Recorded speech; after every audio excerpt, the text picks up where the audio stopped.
one of the best ways to increase the value of your house is to home improve it, especially if you're somebody that has a home that needs a bit of updating, or perhaps you just purchased a home with the idea of updating it next. Now, given the fact that improvement costs are just so much more expensive than where they were 4 years ago, you're going to want to make sure that you're spending your money in the right place. Mr. and Mrs. Adams, there's really not much to do to make this place perfect. All we have to do is pull down the side walls and then also break down the other 2 walls.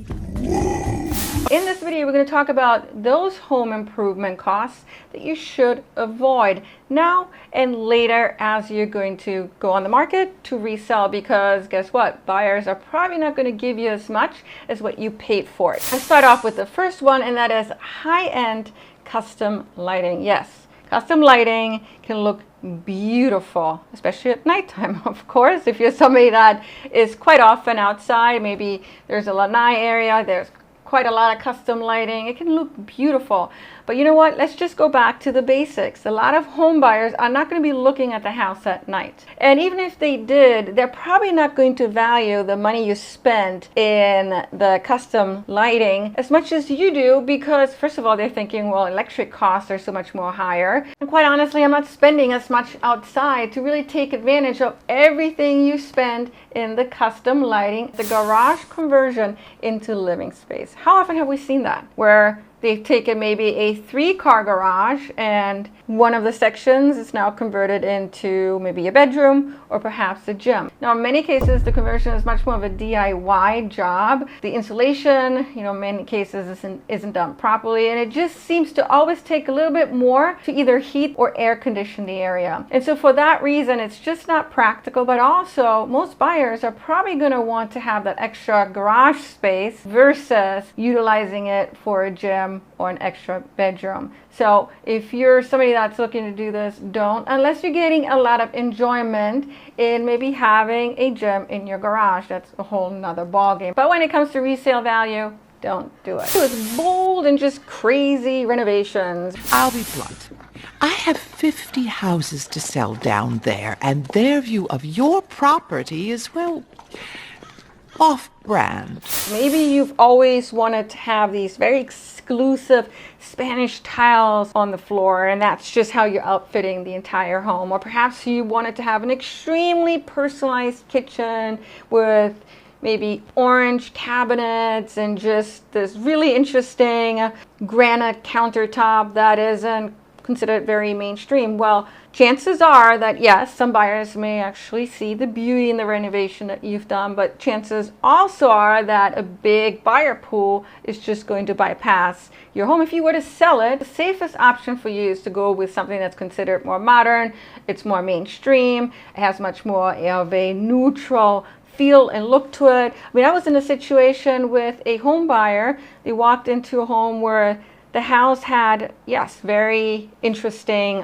flooring, was made out of these Spanish orange tiles, but they didn't see it that way. And so in their mind, they started thinking, how much is it going to cost me to redo the flooring? And here in Florida, in Sarasota, it can be quite expensive. I mean, we're talking about tens of thousands of dollars. And so for that reason, they passed on the house. Yes, most of us probably have wanted to have a home with a swimming pool. But here's the thing. If you're not in a warm climate like Florida or Arizona, maybe you're in Canada or New York, it just doesn't make sense to have a swimming pool that you can only utilize for maybe 1 or 2 months out of the year, and the rest of the time you have to figure out how to maintain it through the freezing cold and snow days in the winter time. My parents had a swimming pool house back in the days when we lived in New York. It was a pain to take care of it. And it's very likely when it comes to resale values in those colder climate areas, the potential buyers are just going to look at it as a nuisance. And so if you're spending $100,000, $150,000 to build a home in your house,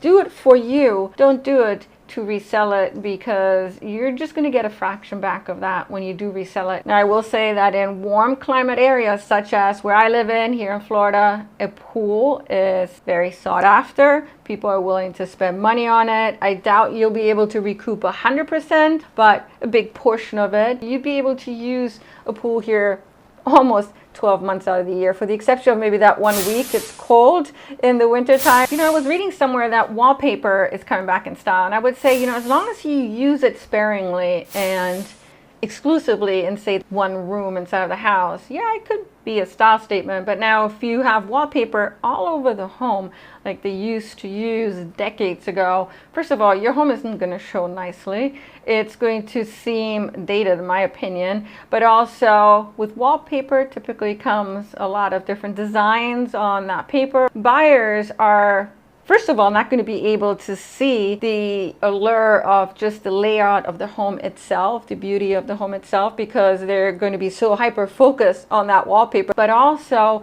it's just so much smarter to have neutral colors inside of the home. Now, I will say I've seen some really nice designs where wallpaper is used, say in a bathroom, just to make it look trendy. That's a different story. Again, this is when wallpaper is utilized throughout the entire house. Don't do it. A lot of us want a huge walk-in closet. The bigger the closet, the better, especially for women that have quite a lot of clothes and shoes, and maybe even some of you men. I've seen some men with a lot of clothes in a closet, and they actually were keen on having their own walk-in closet as well. But now if you find yourself feeling like you don't have enough closet space and you're starting to eye that fourth bedroom, you're thinking about converting it into a closet, so essentially making it a 3-bedroom house, don't do it unless it's for your own good. But if you're looking to eventually recoup that money, most buyers will prefer having a 4-bedroom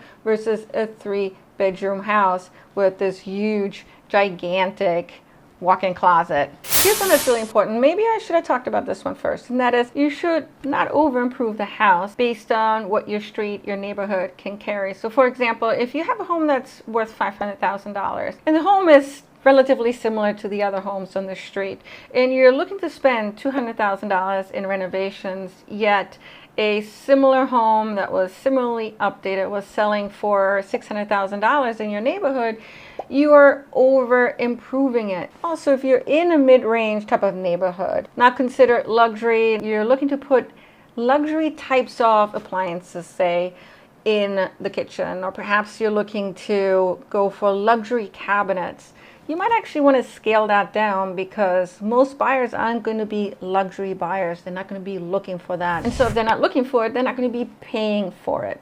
I have been through homes that have had some of the most beautiful landscaping. You walk to the back and you can tell that a lot of money was spent to make it look almost like a park with really nice stonework and exotic type of plants and trees, and a lot of time and money went into it to make it look the way it did, almost like a park, right?